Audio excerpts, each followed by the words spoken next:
breaking down the teams you're passionate about. This is Scotty G and Friends on 97.5, the KSL Sports Zone. And it's sped to safety by Jesperi Kapanen. Ahead comes Nugent-Hopkins. He shoots and scores! Ryan Nugent-Hopkins makes it 3-1. And the Oilers have 3 goals on 6 shots. One-timer from Kerfoot, and that didn't miss the top left corner by much. Jersey swings it towards the net, and they score! Put another one in the tip jar for Alexander Kerfoot, and we're tied at 5. 7:04 to go in the third, and the Delta Center is alive. The Mammoth power play has been as hot as it's been all year over the last 5 games in which they have 9 power play goals. They win the face-off here. It's a 4-on-3. Sergachev this way for Keller. Right dot, he shoots and scores! Captain on deck! A 6-5 overtime win for the Utah Mammoth. Statement made! What a game last night in the Delta Center as the Mammoth get the 6-5 victory over. Boy, I tell you what, you get a win against Edmonton, a team that the Mammoth had not beat in their short history, starting to get to 2 full seasons now, but the Mammoth get over the hump. They get the win in OT, and helping break it down, Greg Wyshynski, senior NHL writer at ESPN. And there's certain games, Greg, where it just kind of feels like, okay, this team's kind of arrived. And I know they've been holding on to that playoff spot for a while now, but that seemed to be a moment that I think a lot of Mammoth fans are going to look at and say, okay, you know what? We can hang with these guys. We're all right. We're a pretty good team. I think we've been talking now for about 90 seconds, and you've yet to mention the Mammoth. I know. Which I think is really the takeaway from yesterday. Hey. No, man, It was a ton of fun, that game. Obviously, both teams didn't exactly play the most exemplary defense in that contest last night, but that's fine. Sometimes, if you're a team proving your worth against one of the teams that, obviously has been amongst the NHL's elite, having gone to the Cup final in consecutive seasons, you've got to show you can win in different situations. So, Edmonton bought it offensively. Utah matched it, and it was a really solid victory and a fun one, too. Bottom line is the Mammoth are 1-0 with the Zamoth out on the ice. So that's right. And I saw Ryan Smith saying, "Hey, can we start a new victory tradition of having the mascot wave the flag and the Zamoth afterwards?" I'm like, come on, man, you got to let that happen organically. Like, you can't declare that as the victory celebration, but hey, it is, as you said, 1-0 with the Zamoth. So some Zamoth magic running through the franchise. So how much do you look at the Edmonton Oilers if they're healthy and they get that full lineup back in the playoffs? How much improved is that team going into postseason play? Yeah, I think they'll definitely be. I mean, obviously, you want to be at full strength when you get into the playoffs. Yeah. But I think the issue for the Oilers, for me at least, having covered them extensively in the last couple of playoff runs, is that I just don't think top to bottom they're as good as they were in previous seasons, and that's kind of my concern. Not only the depth in the lineup, missing some key players. I mean, like a guy like even Corey Perry, for example, who always brings it in the postseason, is no longer there. But, they made a clear downgrade in their goaltending, going from, Stuart Skinner to Tristan Jarry, who's certainly not been anywhere near a solution for their goaltending problems. So, listen, there anytime you've got McDavid and Draisaitl, we're assuming Draisaitl will be back for game 1 of the playoffs. It's bad news for your opponent, but I'm just not nearly enamored with this Edmonton team as much as I was with their previous incarnations. What do you look at when you see the Mammoth as the strength and the things that you really like about this squad? Well, I mean, obviously, the first and foremost is the ability to put the pedal down offensively when they need to. Just such an impressive collection of young offensive talent on this team. I was looking at their numbers since the Olympic break, and it's interesting. They've they've done well, no doubt about that. But I mean, you think about their expected goals for, it's actually higher than the goals. Rather their goals, expected goals for is kind of right around what they're scoring. So it's not necessarily like they should be doing better than what they're doing offensively. I think if anything, they're analytically playing better defense than what they're doing in actuality.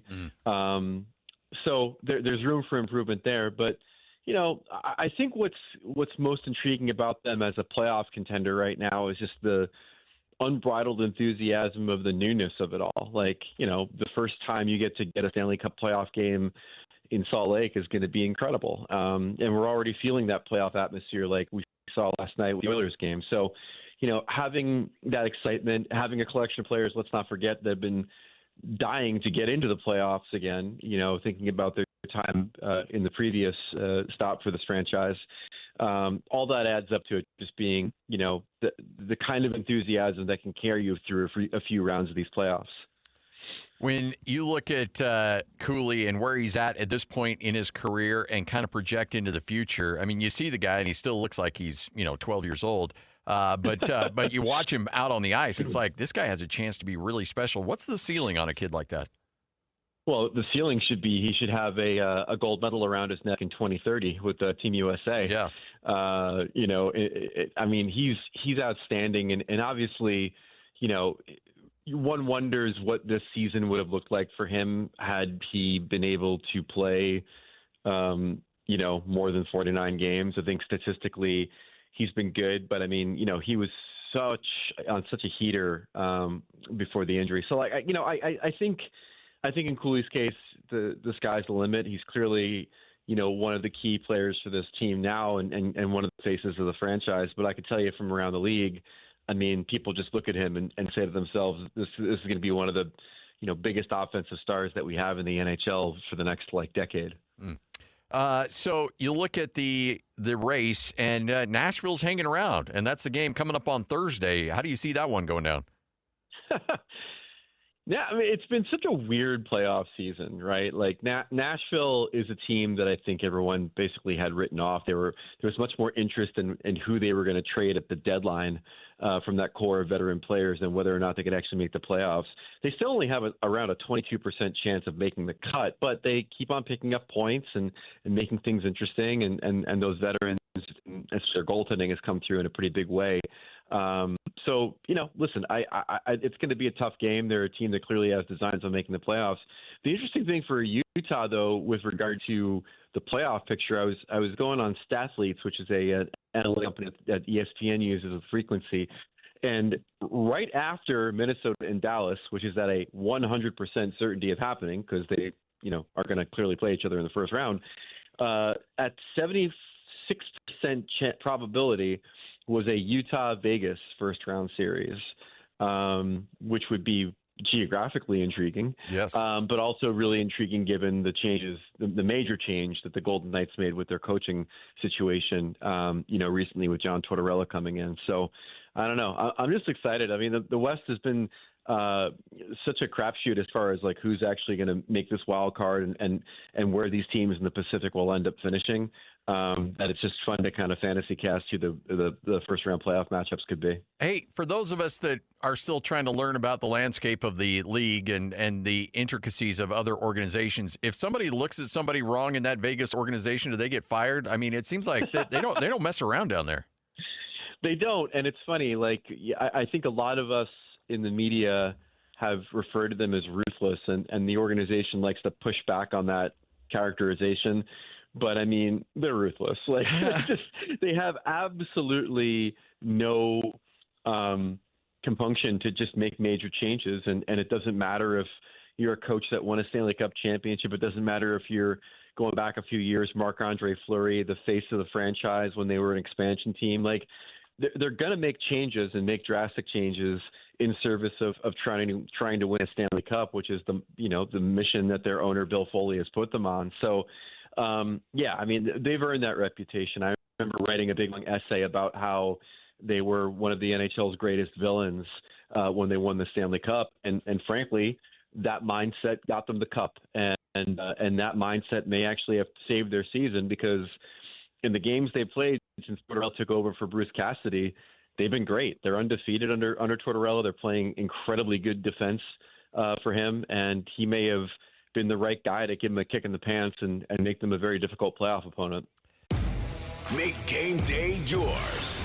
Tickets, food and drinks, stats, and streaming. Everything you need is in the Utah Mammoth app. Download today and make game night easy. Download on both Android and iPhone. Just top. So you look at, and Bill Armstrong comes on with this every week, and he talks, at least early in the season, he talked about goal differential. Is that something you got to keep an eye on?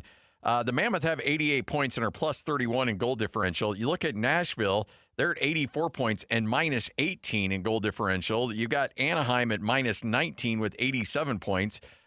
Is there a way to explain that for those of us that are trying to still figure this thing out? I mean, good goaltending is one part of it. Yeah. I think clearly the Mammoth have gotten that for most of the season. In the Ducks case, they're in kind of a perilous situation right now. They're not guaranteed to make the playoffs. They're in a bit of a losing skid right now. They've got not only Los Angeles, but San Jose nipping at their heels as potentially moving into one of those top three spots in the Pacific Division. And I think part of that is that they're such a young team. I've long thought they just don't know how to defend yet on a playoff level. And that could ultimately be their undoing, because I think their goaltending and Lucas Dostal really saved their bacon for most of the season. So, again, it's one of the things about Utah. I know I've extolled the virtues of their offense and their goal scoring and guys like Logan Cooley, but I think fundamentally they've built themselves a nice little team that can defend as well. We didn't really see it all that much last night. But when push comes to shove, I trust them a little bit more than I trust a team like Anaheim to get it done in the playoffs. Greg Wyshynski, ESPN, joining us right here on 97.5, the KSL Sports Zone. Was Connor McDavid, was he targeted pretty quick? Did people know, when he's growing up and he's, a teenager and tearing up things, that they knew he was going to be what he's eventually turned into? It's funny you should say that, because I do a podcast with a guy named Jeff Merrick in Canada, and we've done it for, now upwards of probably like 15 years together. And I remember talking to him one day on the podcast, and he's like, there's this kid, Connor McDavid, and he's going to be fantastic. And at the time, I think McDavid was maybe like 14, right? So it's wow. like, even back then, people knew. And when he was drafted or was entering the draft, that was one of the moments in the NHL where teams were literally emptying out their rosters in the hopes of getting the first overall pick. I mean, Buffalo was a great example of that. Obviously, Edmonton ends up winning the lottery.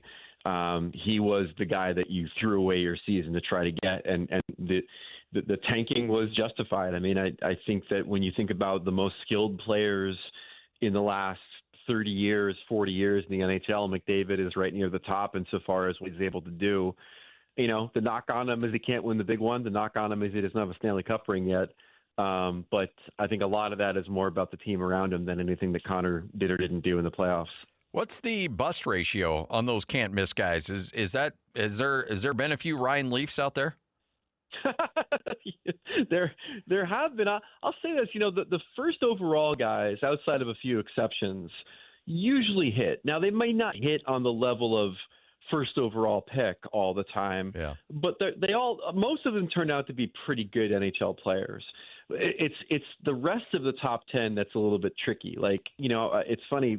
My colleague Rachel Dory and I are doing a redraft of the 2016 NHL draft that's going to run on ESPN tomorrow. And when you look back at that draft, Austin Matthews, first overall, pretty smart to take him first. He's great. He's going to be maybe even a Hall of Famer one day. But then, you get past that, and all of a sudden you're looking at guys like Jesse Puljujärvi and Olli Jovalevio and guys that aren't even in the league anymore that were taken in like the top 5. And so it does become a bit more specious once you get past first overall. But usually the first overall guy is the guy that at least gets to star status, if not franchise player status.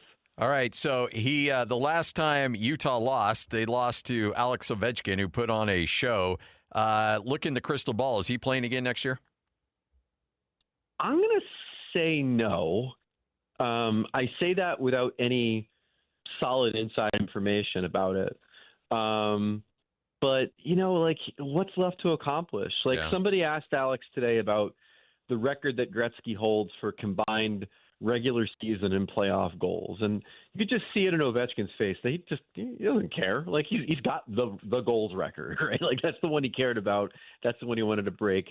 I do think he does have enthusiasm left for this game. And I think that, he enjoys playing with the Capitals. And if they're a team that can contend, he might think about coming back. But, ultimately, like he said today, if this was a situation where he was 25 or 35, he'd come back lickety-split. But when you're 40, you got to think about your body. You got to think about your family. You got to think about all the things that come with getting older.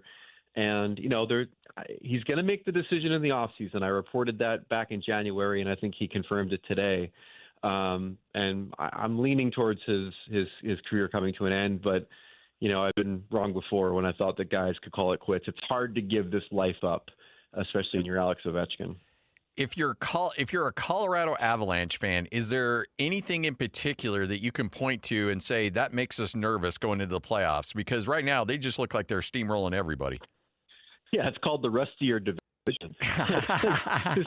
this dopey playoff format that we have, where if you have a top, you could argue that Colorado, Dallas, and Minnesota are amongst the top 4 teams in the league and be pretty confident about that. Maybe even they're the top 3 teams in the league.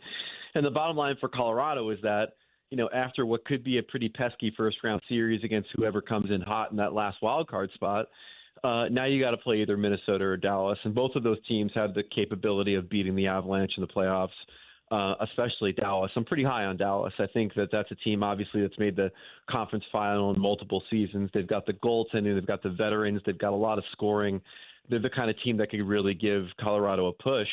So, if you're an Avs fan, you hate this. You want an easier path to have that earned for your regular season success. But the bottom line is that, once they get past the first round, assuming they do, they're going to run up right against one of the top 3 teams in the league. Is there any kind of appetite to try to change up this format? There isn't, and there isn't because the commissioner Gary Bettman has shut it down at every turn. They like the fact that Dallas and Minnesota are playing in the first round. I think they want there to be a maximum amount of attention on the playoffs in the opening round. Part of the reason they went with this wild card format was to create more opportunities for regional rivals to play each other, and we could get a situation where, for example, the Flyers and Penguins play in the first round based on the current seeding. So that's kind of what they want out of this. That's what they get in most years out of this. It's not fair. I think it diminishes the regular season.